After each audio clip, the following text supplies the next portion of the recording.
گاؤں میں خدا بخش کا ایک چھوٹا سا پیارا سا گھر تھا۔ وہ کسان تھا۔ اس کا ایک باغ تھا۔ باغ کے آخری کونے میں ایک بہت گہرا کنواں تھا۔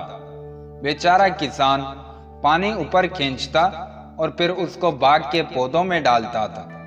ایک سال بالکل بارش نہیں ہوئی۔ سورج بہت گرم تھا۔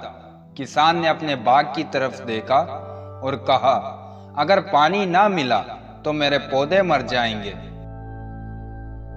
مجھے ان کو پانی ضرور دینا چاہیے، لیکن پانی تو اب بہت گہرائی میں اتر گیا ہے۔ میں بہت بوڑھا ہو گیا ہوں اور موٹا بھی۔ بہت محنت کا کام ہے۔ مجھے کیا کرنا چاہیے؟ یہ سوچتا ہوا وہ سڑک کے کنارے بنی ہوئی چار دیواری تک آ گیا۔ وہ تھک کر ایک درخت کے نیچے بیٹھا ہی تھا کہ اس کے کان میں کسر پسر کی آواز آئی۔ کوئی اس کا نام لے رہا تھا۔ کسان کے کان کھڑے ہو گئے اور وہ غور سے ان کی باتیں سننے لگا۔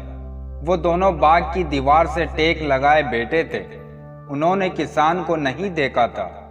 ایک آدمی نے کہا، خدا بخش اور اس کی بیوی ٹھیک 9 بجے سونے کے لیے چلے جاتے ہیں۔ ہمیں کم از کم 2 گھنٹے اور انتظار کرنا چاہیے۔ پھر 11 بجے ہم دیوار میں ایک بڑا سا سوراخ بنا لیں گے۔ اس سوراخ سے گزر کر میرا چھوٹا بیٹا اندر جائے گا اور دروازہ کھول دے گا۔ اس کے ساتھی نے پوچھا، کیا خدا بخش کے پاس بہت ساری دولت ہے؟ دوسرے آدمی نے کہا، ہاں، کیوں نہیں؟ اس کے پاس بہت سارا سونا اور ہیرے زیورات ہیں جو اس نے اپنے گھر میں ایک بڑے صندوق میں رکھے ہوئے ہیں۔ وہ بہت امیر آدمی ہے۔ پہلے نے خوش ہو کر کہا، اوہ، یہ تو بہت اچھی بات بتائی تم نے۔ خدا بخش گھر چلا گیا۔ اس نے اپنی بیوی سے کہا، آج رات ہم ٹھیک 9 بجے کھانا کھائیں گے۔ اس نے اپنا سارا روپیہ، سونا اور ہیرے زیورات اکٹھے کیے اور انہیں اپنے پلنگ کے نیچے چھپا دیا۔ پھر وہ چھوٹے بڑے کچھ پتھر گھر میں لایا اور بیٹھ کر انتظار کرنے لگا۔ ٹھیک 9 بجے اس نے کھڑکی سے باہر جھانکا۔ اس نے دونوں چوروں کو درختوں کے درمیان چھپے ہوئے دیکھ لیا۔ اس نے بیوی سے کہا، کیا کھانا تیار ہے؟ کھانا لاؤ۔ پھر وہ کھانے بیٹھ گئے۔ پہلے چور نے کہا، رات کے 9 تو بج چکے، مگر خدا بخش تو ابھی تک جاگ رہا ہے۔ ہمیں ذرا قریب جا کر دیکھنا چاہیے کہ وہ کیا کر رہا ہے۔ چور گھر سے کچھ اور قریب آ گئے۔ ایک چور نے کھڑکی سے گھر کے اندر جھانکا اور بولا، وہ تو کھانا کھا رہا ہے۔ خدا بخش نے چوروں کی آہٹ سن لی تو وہ زور زور سے بیوی سے باتیں کرنے لگا۔ خدا بخش نے کہا، میں نے سنا ہے آج کل بہت چوریاں ہو رہی ہیں۔ اس علاقے میں بھی کچھ چور آ گئے ہیں۔ انہوں نے میرے دوست علی کا سارا سونا اور زیورات چرایا ہے۔ ارے پھر تو وہ ہمارے گھر بھی آ سکتے ہیں۔ اس کی بیوی گھبرا گئی۔ خدا بخش بولا، ہاں، وہ آ سکتے ہیں۔ ہمیں اپنا سونا اور ہیرے زیورات کسی ایسی جگہ چھپا دینے چاہیے جہاں سے کوئی انہیں نکال نہ سکے۔ ذرا میرا صندوق تو لاؤ۔ بیوی صندوق لے آئی۔ خدا بخش نے چپکے سے بیوی کو پتھر جمع کر کے دیے۔ اس کے کان میں بولا، یہ ہمارا سونا اور ہیرے زیورات ہیں۔ پھر زور سے بولا، پہلے مجھے سونے کی اینٹیں اٹھا کر دو تاکہ میں انہیں صندوق میں رکھ دوں۔ اس نے کچھ پتھر اٹھا کر دیے۔ ان کی پیٹھ کھڑکی کی طرف تھی۔ خدا بخش نے اتنی صفائی اور چالاکی سے انہیں صندوق میں رکھا کہ چور دیکھ ہی نہ سکے۔ خدا بخش نے کہکے لگایا اور بولا، میں ان کو ایسی جگہ چھپاؤں گا جہاں سے کوئی انہیں نہیں نکال سکے گا۔ میرے ہیرے زیورات کی تھیلی بھی لاؤ۔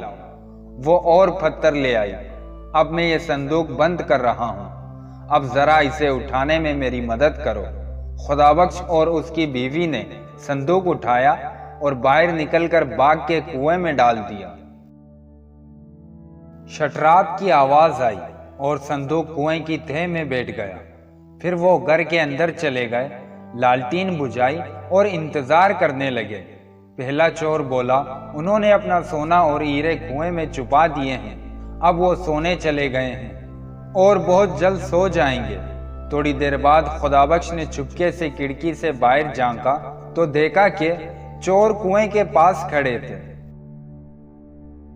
پہلا چور بولا، ہمیں کنویں کا پانی نکالنا چاہیے، ویسے بھی قید کا موسم ہے، زیادہ پانی نہیں ہوگا، جب پانی کم ہو جائے گا تو میں کنویں کے اندر اتروں گا اور صندوق نکال لوں گا۔ انہوں نے کنویں سے پانی نکالنا شروع کر دیا۔ ایک چور پانی اوپر کھینچتا اور دوسرا اسے باغ میں جانے والی نالی میں ڈال دیتا۔ کنویں میں بہت سارا پانی تھا، وہ دونوں پوری رات پانی نکالتے رہے، یہاں تک کہ صبح ہو گئی، مگر وہ ابھی تک مصروف تھے۔ کسان نے کھڑکی کھولی اور چلایا، بہت بہت شکریہ میرے دوستوں، تم نے میرے باغ کو سیراب کر دیا۔ کنویں والا صندوق پتھروں سے بھرا ہوا ہے، پولیس کے سپاہی آ رہے ہیں، وہ سڑک تک پہنچ گئے ہیں۔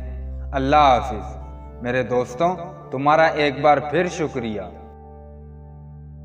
کسی کی میٹھی باتوں کا مطلب ہرگز یہ نہیں کہ آپ اس کے لیے خاص ہوں گے۔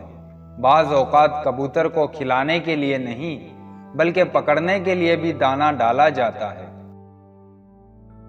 عبادات ضرور کیجیے مگر معاملات پر بھی توجہ دیں۔ کعبے کے چکر لگانے سے لوگوں کو دیے ہوئے چکر معاف نہیں ہوتے۔ ہم ایسے زمانے میں جی رہے ہیں جہاں بے ادب لوگ ادب پر بات کرتے ہیں۔ ایک بزرگ فرمانے لگے، باوضو رہنے سے رزق اور عمر میں اضافہ ہوتا ہے۔ لوگ یہ نہیں جانتے کہ قیامت والے دن ان کے ساتھ کیا ہوگا، لیکن یہ ضرور جانتے ہیں کہ دوسروں کے ساتھ کیا ہوگا۔ کاش انسان بھی نوٹ کی طرح ہوتے، روشنی کی طرف کر کے دیکھ لیتے اصلی ہے یا نکلی ہے۔ کسی نے پوچھا، سب کچھ جان کر بھی چپ کیسے رہ لیتے ہو؟ میں نے جواب دیا، کوئی اپنے مطلب کے لیے اتنا گر سکتا ہے، یہ دیکھنا اچھا لگتا ہے۔ کچھ لوگ آپ سے اتنی ہی محبت کرتے ہیں جتنا وہ آپ کو استعمال کر سکتے ہیں۔ جہاں ان کا مفاد ختم ہو وہاں ان کی محبت بھی ختم ہو جاتی ہے۔ جب رشتوں کو ٹھنڈ لگنے کا خطرہ ہو تو گرماہٹ کے لیے کچھ دیر خاموشی کی چادر اوڑھ لینے میں کوئی حرج نہیں۔ دل کے اچھے ہونے سے پہلے آپ کو زبان کا اچھا ہونا ضروری ہے، کیونکہ لوگوں کا پہلے آپ کی زبان سے واسطہ پڑتا ہے۔ دل تک تو کچھ خاص لوگ ہی پہنچتے ہیں۔ احساس کے رشتے دستک کے محتاج نہیں ہوتے، یہ تو خوشبو کی طرح ہوتے ہیں جو بند دروازوں سے بھی گزر جاتے ہیں۔ دوسروں کی مدد کرنے کا وقت کسی کے پاس نہیں ہے، لیکن دوسروں کے کام میں ٹانگ اڑانے کا وقت سب کے پاس ہے۔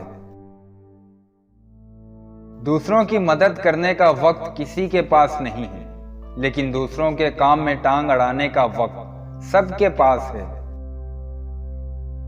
کم ظرف انسان دوسرے سے لیا ہوا ہیرا بھول جاتا ہے، لیکن اپنا دیا ہوا پتھر یاد رکھتا ہے۔